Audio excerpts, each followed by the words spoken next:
Hey guys, welcome to my YouTube channel once again. आज हम पढ़ेंगे ह्यूमन रिसोर्स मैनेजमेंट। पार्ट 2 में इसे मेंशन कर सकती हूँ क्योंकि पार्ट 1 में हमने इससे रिलेटेड ही जो है पढ़ा था, बट उसमें हमने मीनिंग, नेचर एंड फंक्शन पढ़ा था। अगर आपको मीनिंग, नेचर एंड फंक्शन के बारे में कुछ भी जानना है तो इससे पहले वाली वीडियो आप देख सकते हो। इस वीडियो में हम करेंगे advantages, limitation and challenges faced by HRM in modern era. So let's start. सबसे पहले ह्यूमन रिसोर्स मैनेजमेंट का मैंने आपको मतलब बता दिया था, ठीक है। एक बार ये थोड़ा सा दोबारा से रिकॉल करते हैं जिन्होंने नहीं वीडियो देखी, ठीक है। पर फिर मैं उन्हें कहूँगी कि जाओ जाकर के देखो, वो आपकी देखने के लिए ही बनाई गई है। तो चलो, ह्यूमन रिसोर्स मैनेजमेंट का मतलब होता है जो भी हमारे ऑर्गेनाइजेशन में एम्प्लॉयज काम करते हैं उन्हें मैनेज करके चलना, ठीक है।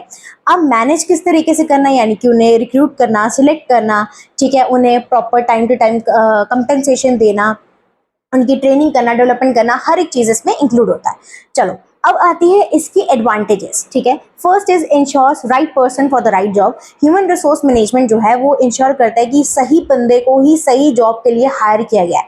जैसे कि एक बैंक है, ठीक है, अगर उसको कैशियर हायर करना है तो वो ये देखेगा कि एक ऐसा पर्सन ही हायर करो जिसको अकाउंट्स में नॉलेज हो, ठीक है, जिसको अकाउंटिंग के बारे में नॉलेज है, उसको पता हो, राइट। नेक्स्ट आता है helps in achieving the organisation goals. तो बेसिकली एचआरएम हेल्प करता है, लोगों को ट्रेन करता है, एम्प्लॉयज को ट्रेन करता है, डेवलप करता है, ताकि वो जो है ऑर्गेनाइजेशनल गोल्स को है वो टाइमली और एफिशिएंटली, यानी कि कम से कम कॉस्ट में और सही टाइम पे जो है उसे अचीव कर पाए। क्योंकि एट द एंड तो हमारा मेन मोटिव यही है कि ऑर्गेनाइजेशन के जितने भी गोल्स हैं, जो भी हमारे ऑब्जेक्टिव्स हैं, उनको हम पूरा करें, यानी कि अचीव करें, राइट। नेक्स्ट आता है इंक्रीज एफिशिएंसी। अब एचआरएम क्या करता है, अब लोगों को ट्रेन करता है, डेवलप करता है। इससे क्या होता है कि कम कॉस्ट पे हम ज्यादा अच्छे से काम कर सकते हैं, ठीक है। तो ये हेल्प करता है एफिशिएंसी इंक्रीज करने में हमारी। नेक्स्ट आता है इंक्रीज इन मोटिवेशन।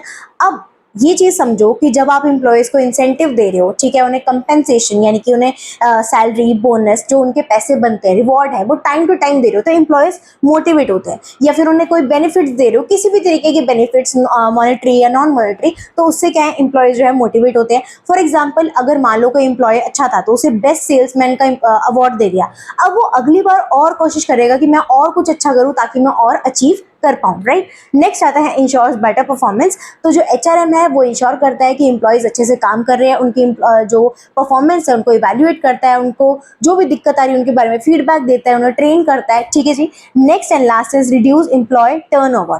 टर्नओवर का मतलब होता है जब एम्प्लॉयज आपकी ऑर्गेनाइजेशन को छोड़कर चले जाते हैं तो एचआरएम इंश्योर करता है कि उन्हें ऐसी अच्छा वर्किंग कंडीशन दिया जाए, उनको सैलरीज टाइम पे दी जाए, ठीक है, उन्हें बोनस दिया जाए, उन्हें बेनिफिट्स दिए जाए, उनको सही जॉब पे सही एक स्किल सेट के साथ रखा जाए, ठीक है, उनकी एफिशिएंसी बढ़ाई जाए, ट्रेनिंग एंड स्किल्स को डेवलप किया जाए। तो इससे क्या होता है, टर्नओवर जो है, एम्प्लॉयज जो है छोड़ कर नहीं जाते हैं आपके ऑर्गेनाइजेशन को, इससे रेसिस्टेंस जो है वो बनी रहती है, ठीक है, यानी कि वो रिटेन करता है, सॉरी रेसिस्टेंस नहीं, रिटेंशन जो है वो बनी रहती है, राइट।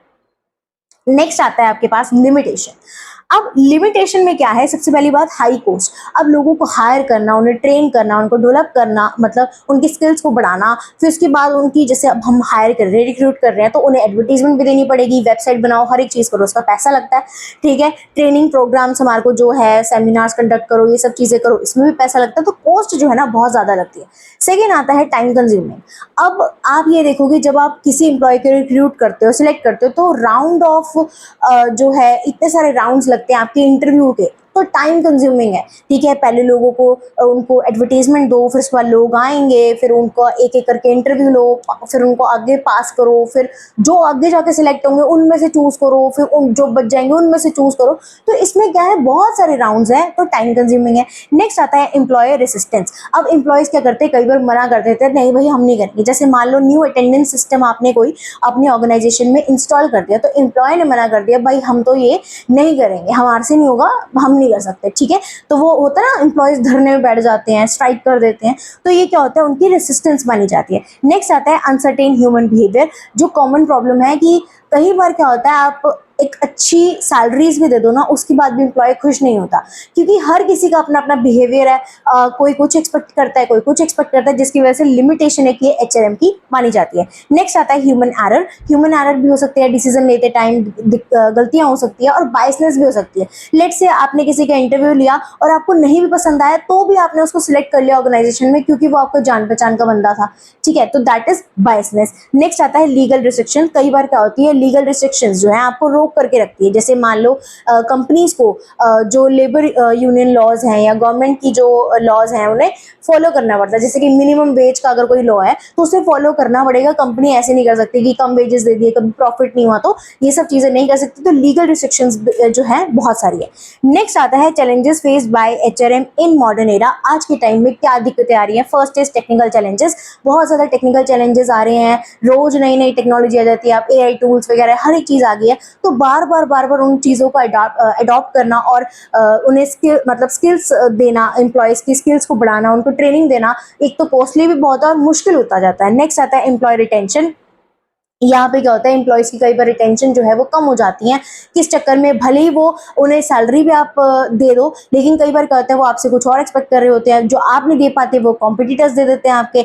जब वो दे देते हैं तो एम्प्लॉयज आपके वहां पे चले जाते हैं अगर वो लॉयल नहीं है, राइट। नेक्स्ट आता है ग्लोबल कॉम्पिटिशन। कॉम्पिटिशन बहुत ज्यादा है, ठीक है, स्किल सेट लोगों में कम है, कॉम्पिटिशन बहुत ज्यादा है। यहाँ की आईटी कंपनीज फॉर एग्जाम्पल बाहर की जो कॉम्पिटिटिव जो आपकी कंपनीज है उनसे जो है वो कॉम्पिटिशन डील करती है, फेस करती है एक दूसरे को। नेक्स्ट आता है चेंजिंग एम्प्लॉय एक्सपेक्टेशन। लोगों की एक्सपेक्टेशन चेंज हो रही है, लोग फ्लेक्सिबिलिटी चाहते हैं, उनको सिर्फ आज के टाइम पैसा नहीं चाहिए, आज सबको एक अपना लाइफस्टाइल को साथ साथ लेकर चलना है। वर्क लाइफ बैलेंस जिसको हम बोलते हैं कि काम को और घर अपने लाइफ को बैलेंस मेंटेन करके चलना है, वो आज के टाइम में ये नहीं सोचते कि यार लाइफ हम पीछे रख दें। नहीं, हर किसी को आज अपनी लाइफ भी जीनी है और अपना पैसा भी कमाना है। तो आजकल सबको क्या हो रहा है, वर्क फ्रॉम होम मिल जाए, हम अपने घर पे बैठ के कर लें, तो ये चैलेंजेस भी आ रहे हैं, ठीक है। स्किल गैप है। स्किल गैप का मतलब ये है कि लोगों में स्किल कम है लेकिन रिक्वायरमेंट ज्यादा है। जैसे कि डेटा एनालिटिक्स की अगर बात करूँ तो हमारी डिमांड ज्यादा है और सप्लाई कम है। नेक्स्ट आता है वर्कफोर्स डाइवर्सिटी। एक ऑर्गेनाइजेशन में बहुत अलग अलग जगह से लोग आते हैं, डिफरेंट